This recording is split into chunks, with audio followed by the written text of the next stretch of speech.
Assalamualaikum warahmatullahi wabarakatuh. Alhamdulillahirabbil alamin. Allahumma sholli ala sayyidina Muhammad wa ala ali sayyidina Muhammad. Amma ba'du. Rabbi shrah li sadri wa yassir li amri wahlul 'uqdatam min lisani yafqahu qawli. Alhamdulillahirabbil alamin. Pada kesempatan kali ini kita masih diberikan nikmat oleh Allah Subhanahu wa taala untuk menjalankan ibadah puasa di hari yang mudah-mudahan kita semua selalu diberikan nikmat iman Islam, nikmat kesehatan, sehingga kita bisa melaksanakan ibadah shaum ini dengan sebaik-baiknya. Sholawat dan salam semoga Allah Subhanahu wa taala tetap limpahkan kepada junjungan Nabi besar Muhammad SAW beserta pada para sahabatnya, para keluarganya, para tabi'in, para tabi'in, dan semoga kepada kita selaku umatnya. Amin ya rabbal alamin.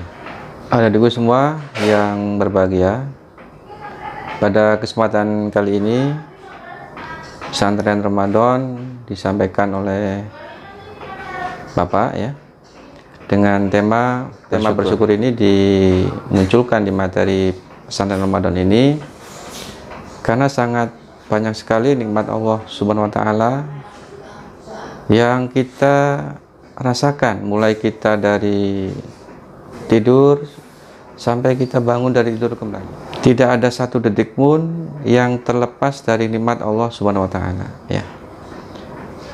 Mulai dari udara yang kita hirup, oksigen yang kita gunakan untuk bernapas, tidak pernah satu rupiah pun, satu sen pun Allah meminta bayaran, meminta pajak dari kita. Kemudian nikmat yang lain, nikmat anggota tubuh kita,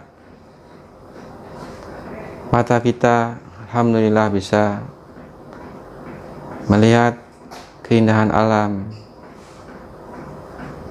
kulit kita bisa merasakan adanya kesejukan ya. Kemudian hati kita bisa merasakan adanya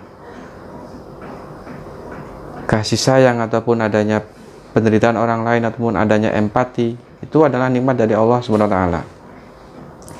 Dan nikmat yang paling besar, paling tinggi itu adalah nikmat iman dan Islam ya. Kemudian nikmat kesehatan, berikutnya adalah nikmat waktu luang. Nikmat-nikmat itulah yang Allah berikan pada kita selaku muslim itu setiap hari. Hanya satu yang Allah inginkan adalah kita menjadi hamba yang bersyukur, abdan syakuro ya. Bersyukur secara lisan kita mengucapkan segala puji bagi Allah Subhanahu wa taala yang telah memberikan nikmat ini. Alhamdulillahirabbil alamin. Secara hati kita merasakan qanaah, kecukupan dari nikmat yang Allah berikan kepada kita. Kemudian secara perbuatan kita gunakan untuk hal-hal yang Allah ridhoi ya, seperti menjalankan perintah Allah, menjauhi larangan Allah, atau dalam konteks kita selaku orang-orang yang bergerak di bidang pendidikan atau aktivitas akademika, apakah sebagai guru, sebagai tenaga pendidikan, ataupun kalian selaku peserta didik, kita gunakan untuk apa? Untuk hal-hal yang tentunya mendukung profesi masing-masing. Anda selaku siswa tentunya digunakan untuk belajar dengan baik. Bapak Ibu guru juga digunakan untuk memberikan ilmu pengetahuan pada kalian. Apalagi di masa-masa pandemi ini sangat banyak sekali perubahan-perubahannya dalam hal teknis penyampaian materi. Yang mungkin waktu sebelum pandemi kita semua, kalian bisa bertatap muka secara langsung. Sekarang di masa pandemi ini hal itu mungkin sangat terbatas ya. Mungkin sebagian besarnya dilakukan secara daring, dalam jaringan ya, secara online dan sebagainya. Itu artinya apa? Di situ ada semacam nikmat Allah yang Allah berikan. Artinya apa? Kita masih bisa untuk melakukan tatap muka secara virtual ataupun secara daring, ya. Kalau kita bicara bersyukur, tentu kita bicara nikmat-nikmat Allah yang ada pada diri kita, yang sudah Allah berikan pada kita, ya. Bisa Anda bayangkan kalau seandainya salah satu nikmat yang Allah berikan itu hilang dari diri kita, mungkin baru kita merasakan akan pentingnya nikmat itu. Maka selagi nikmat itu masih ada dalam diri kita, seperti nikmat waktu luang, ayo kita gunakan waktu luang yang ada sekarang ini. Anda selaku siswa di rumah tentu banyak waktu, ya, banyak sekali kesempatan, tentu harus dimanfaatkan dengan sebaik-baiknya, apalagi di bulan suci Ramadan ini, yang mungkin yang tadinya kurang untuk bertadarus Al-Quran, sekarang mungkin bisa ditingkatkan kembali, ya.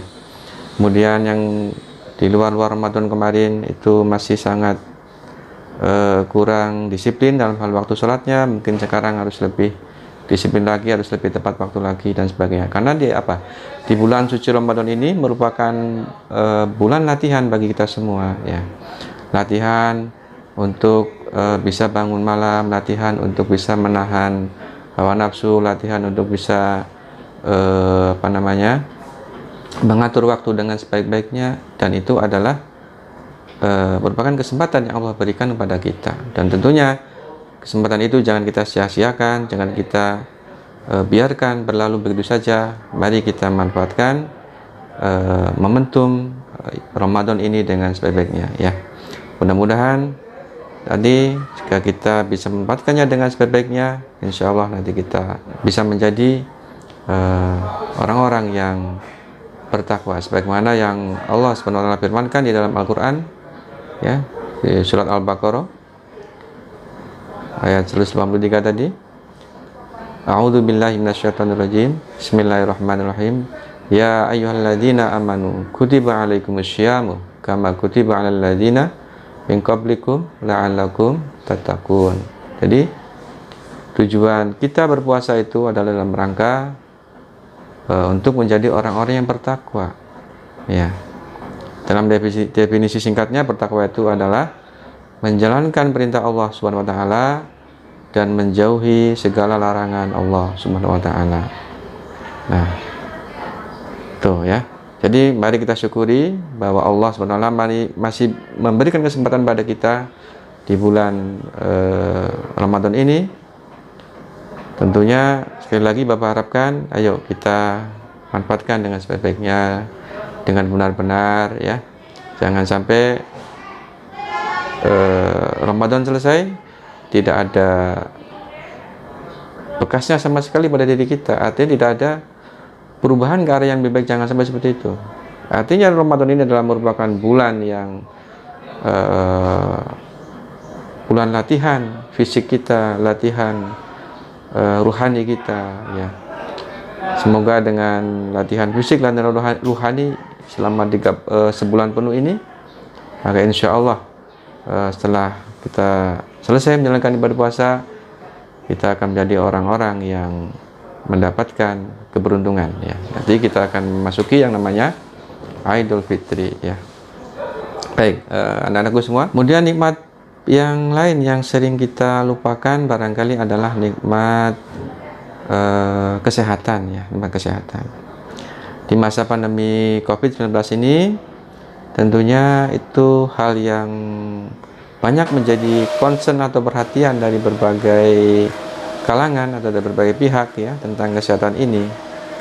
Dimana di masa pandemi ini kita semua dituntut untuk bisa menjaga, ya, menjaga diri kita, menjaga keluarga kita, menjaga lingkungan kita agar bisa terhindar dari hal-hal yang tidak diinginkan. Misalkan dengan menerapkan adanya protokol kesehatan seperti memakai masker, mencuci tangan, ya, kemudian menjaga jarak dan sebagainya. Itu adalah bagian daripada ikhtiar kita, ikhtiar manusia di dalam menjaga nikmat kesehatan yang Allah sudah berikan kepada kita, ya. Bapak pesan pada kalian semua bahwa di masa-masa pandemi ini tentunya tidak mengurangi semangat kalian untuk belajar lebih giat lagi, untuk bisa membantu orang tua lebih rajin lagi ya. Karena kalau kita bisa melakukan hal-hal yang lebih baik lagi sekarang ini di masa pandemi ini, tentunya itu akan menjadi sebuah buah keberuntungan ya. Jadi mari kita ambil hikmah adanya pandemi ini, kita ambil hikmahnya apa ya. Nah, hikmahnya diantaranya Allah berikan waktu yang sangat banyak, waktu bagi kita untuk berkumpul dengan keluarga kita, untuk berkumpul dengan lingkungan kita. Mari kita manfaatkan ya, manfaatkan dengan hal-hal yang positif tentunya, yang bisa untuk menunjang profesi Anda sebagai siswa, profesi kami sebagai Bapak Ibu guru, dan itu adalah harus kita manfaatkan dengan sebaik-baiknya ya. Nah, sekali lagi, syukur itu bisa diucapkan secara lisan dengan memperbanyak membaca hamdalah, alhamdulillahirabbil alamin. Kemudian secara amaliyah batin, amaliyah di hati dengan merasa cukup, merasa qanaah terhadap apa nikmat yang Allah sudah berikan kepada kita. Kemudian secara lahiriah, secara zahirnya bisa kita manfaatkan untuk melakukan amal-amal kebajikan ataupun amal-amal soleh ya. Jadi Bapak berpesan pada kalian semua untuk terus bersyukur di segala kesempatan ya. Berbagai kesempatan, ketika kita sehat pun alhamdulillah kita tentunya bersyukur, ataupun ketika kita diberi ujian oleh Allah berupa sakit ya, berupa kekurangan nikmat yang lain, tentu itu juga harus kita evaluasi sehingga memunculkan rasa syukur. Mungkin dengan Allah memberikan sakit kepada kita ya, Allah bukakan pemahaman kita bahwa ketika kita sakit itu ada nikmat yang kurang. Mungkin yang tadinya nikmat makan minumnya itu sangat terasa enak, ketika Allah berikan ujian sakit, nikmat itu berkurang. Nah, itu akan menjadi suatu semacam muhasabah, semacam introspeksi bagi diri kita bahwa nikmat yang Allah berikan itu harus kita syukuri ya, harus kita syukuri ya. Tentunya mudah-mudahan dengan kita syukur itu Allah akan tambah lagi dengan nikmat-nikmat yang lain, sebagaimana dalam firman Allah SWT dalam Al-Quran, la in syakartum la azidannakum wa la in kafartum inna adzabi lasyadid. Jadi barang siapa yang bersyukur pada nikmat Allah SWT, maka Allah akan tambahkan nikmat-nikmat itu. Dan sebaliknya, barang siapa yang ingkar, tidak mengakui nikmat yang Allah berikan, maka sungguh adab Allah itu sangat pedih ya. Maka dari itu kita mulai dari hal-hal yang kecil untuk bisa mensyukuri ya, untuk bisa mensyukuri nikmat apa yang Allah berikan pada kita, sehingga dengan kita mensyukuri secara lisan, secara batin, secara zahir, maka insya Allah Allah akan tambah nikmat-nikmat itu ya. Mungkin Anda yang sekarang masih duduk di kelas 10, Anda harus syukuri nikmat itu. Anda bisa lulus dari SMP, Anda sudah masuk ke jenjang berikutnya yaitu di SMK, harus syukuri. Kenapa? Mungkin ada beberapa teman Anda yang tidak bisa melanjutkan sekolah di SMK ya, karena berbagai faktor, apakah faktor ekonomi ya, faktor-faktor yang lain dan sebagainya. Itu harus Anda syukuri. Nah, berapa ratus calon peserta didik yang ingin masuk ke SMK Jamblang ini, semuanya tidak diterima 100%. Mungkin ada yang harus mencari sekolah yang lain dan sebagainya. Nah, Anda yang sekarang sudah diterima di SMK Negeri 1 Jamblang, tentunya itu adalah suatu nikmat dari Allah SWT yang harus Anda syukuri. Dengan bagaimana caranya? Dengan Anda memanfaatkan nikmat itu dengan belajar sebaik-baiknya, walaupun di masa yang pandemi seperti ini. Belajar itu bukan hanya dari tekstual, dari buku saja, Belajar secara kontekstual itu yang terpenting. Maksudnya bagaimana? Belajar dari fakta yang ada di alam, belajar dari fakta yang ada di sosial kemasyarakatan, itu juga merupakan proses pembelajaran yang harus dicerna, kemudian diambil hikmahnya, diambil manfaatnya, sehingga nanti Anda benar-benar menjadi orang-orang yang berkepribadian luhur, berakhlakul karimah, ya, yang berempati terhadap sesama. Dan itu adalah manfaat daripada bersyukur tadi, ya. Jadi dalam masa-masa pandemi COVID-19 ini tentunya Bapak harapkan kita harus pandai-pandai mengambil peluang atau kesempatan yang Allah berikan ini. Dan peluang atau kesempatan itu tentunya harus kita manfaatkan, karena waktu itu tidak akan kembali dengan kondisi yang sama. Mungkin setahun yang lalu Anda kelas 10, ya, yang sekarang kelas 11, Anda kelas 10, pasti berbeda kondisinya, ya, sudah berubah. Mungkin secara hitungan usia Anda sudah bertambah, ya, kemudian kebutuhan Anda sudah berbeda lagi dengan beberapa tahun yang kemarin dan sebagainya. Itu adalah waktu. Makanya orang-orang Arab itu mempunyai semboyan al-waktu kasyayf. Waktu itu adalah sebagai ibarat pedang. Kenapa pedang? Ya, karena kalau Anda tidak memanfaatkan dengan sebenar-benarnya, mungkin Anda akan tertinggal, Anda akan terlindas oleh kemajuan zaman, kemajuan teknologi dan sebagainya. Ya. Nah, itu yang perlu Anda pahami di situ. Di dalam Al-Qur'an surat Al-Hasyr, Allah SWT berfirman, A'udzubillahi minasyaitonirrajim. Bismillahirrahmanirrahim. Wal 'asri innal insana lafi khusrin illa illalladzina amanu wa 'amilus shalihati wa tawassaw bil haqq wa tawassaw bisyabr. Demi masa. Allah bersumpah demi masa, demi waktu. Sesungguhnya apa? Semua manusia itu dalam kerugian. Ya, illa kecuali orang-orang yang beriman. Kemudian apa lagi? Illalladzina amanu wa 'amilus shalihati, dan beramal soleh. Apalagi? Beriman, amal soleh, kemudian saling nasihat menasihati dalam hal kebaikan. Nah, 3 indikator manusia yang tidak rugi menurut Al-Quran surat Al-Asr tadi adalah: 1, orang yang beriman pada Allah, beriman pada rukun iman, adanya beriman padanya Allah, adanya malaikat Allah, adanya Rasul Allah, ya, adanya kitab-kitab Allah, adanya hari kiamat, adanya qada dan qadar. Dan yang kedua yang tidak rugi lagi apa? Orang beriman yang melakukan amal soleh. Ingat, amal soleh. Amal soleh itu bisa bersifat pribadi, juga bisa bersifat sosial. Apa contohnya amal soleh yang bisa bersifat pribadi? Anda melakukan sholat, Anda mengaji, Anda berpuasa, itu semua bersifat pribadi. Lalu apa amal soleh yang bersifat sosial? Anda membayar zakat fitrah, Anda bersedekah, Anda memberi makan fakir miskin, Anda menolong orang, itu amal soleh yang bersifat sosial. Dan semua amal soleh itu tentu akan ada manfaatnya. Kembali pada siapa? Kembali pada yang melakukannya tentunya. Nah, untuk itu Bapak berpesan, ayo kita berbanyak amal soleh di bulan suci Ramadan ini, yang tentunya Allah akan lipat gandakan amal-amal soleh kita di bulan-bulan ini. Ya, kemudian yang ketiga apa? Kita ini tadi yang manusia yang tidak rugi itu, alladzina amanu wa 'amilus shalihati wa tawassaw bil haqq wa tawassaw bisyabr.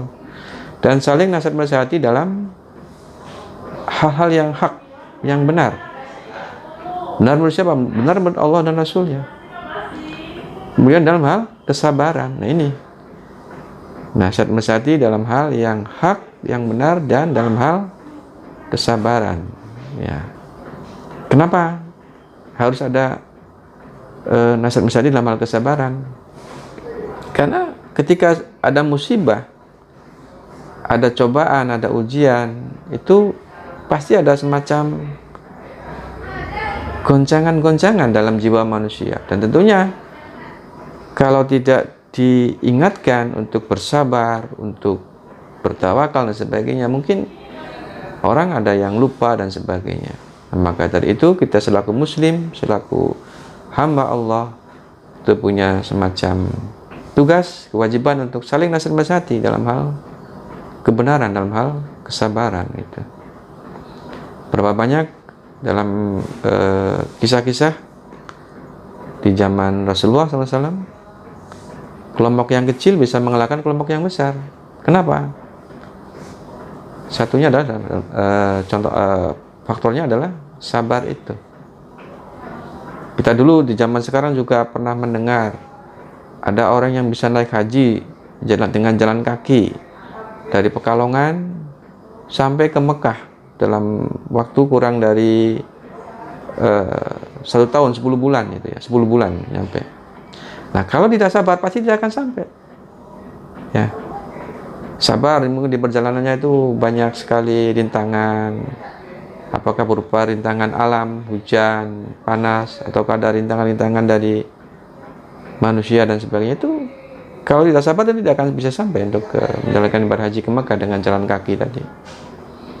Nah, untuk itu tentunya di masa-masa yang pandemi seperti ini, kesabaran perlu ditingkatkan, kesabaran perlu dipupuk ya. Dengan cara bagaimana? Ya, puasa ini adalah salah satu contoh untuk melatih kesabaran. Minimal untuk diri sendiri, sabar untuk menahan nafsu makan dan minum, sabar untuk tidak melakukan hal-hal yang tidak ada manfaatnya dan sebagainya. Itu adalah dilatih di bulan suci Ramadan ini. Nah, kemudian tentang kesabaran tadi sangat banyak sekali manfaat atau hikmahnya ya. Ya, hikmah yang lain tentunya di kisah-kisah sahabat dan sebagainya itu sangat banyak, bahwa kesabaran itu bisa menghantarkan orangnya menuju kepada derajat takwa ya. Sabar itu bisa macam-macam, bisa sabar dalam hal melaksanakan perintah Allah, itu perlu kesabaran. Yang kedua, sabar di dalam meninggalkan larangan Allah, itu juga perlu kesabaran. Dalam bulan Ramadan ini Anda melaksanakan ibadah puasa itu, kita melaksanakan ibadah puasa itu harus sabar. Kenapa? Itu adalah perintah yang Allah wajibkan pada kita selaku muslim. Harus sabar. Kemudian ketika kita berpuasa juga harus meninggalkan larangan-larangan yang membatalkan apa? Makan dan minum pada saat puasa itu harus kita tinggalkan. Harus dengan apa? Penuh kesabaran. Walaupun mungkin di depan kita, samping kanan, kiri kita itu banyak makanan yang secara kepemilikan mungkin halal, secara zatiah mungkin halalan thayyibah dan sebagainya. Tapi karena kita sedang berpuasa, maka kita sabar untuk tidak memakannya. Nunggu sampai nanti waktu berbuka puasa misalkan, baru buat kita boleh untuk menikmatinya. Nah, itu butuh kesabaran. Anda juga dalam konteks sebagai peserta didik, sabaran itu sangat perlu. Bahkan perlu kita tingkatkan tiap hari kita latih ya. Karena dimanapun Anda berada, pasti masalah itu akan selalu ada. Anda selaku siswa pasti ada masalah, kami selaku bapak guru pasti menghadapi masalah, dan semuanya itu pasti Allah berikan solusinya. Dan satu pesan Bapak, ketika mencari solusi, ketika menghadapi suatu masalah, maka marilah kita tingkatkan kesabaran kita pada Allah, ketakwaan kita kepada Allah. Mudah-mudahan dengan itu Allah akan berikan jalan keluar yang terbaik bagi kita semua. Mudah-mudahan kita semua, bangsa dan negara kita yang tercinta Republik Indonesia ini, bisa keluar dari krisis pandemi ini, tentunya dengan harapan kedepannya akan lebih makmur lagi, lebih sejahtera lagi. Baldatun thayyibatun wa rabbun ghafur. Terima kasih atas perhatiannya. Aku ucapkan Assalamualaikum warahmatullahi wabarakatuh.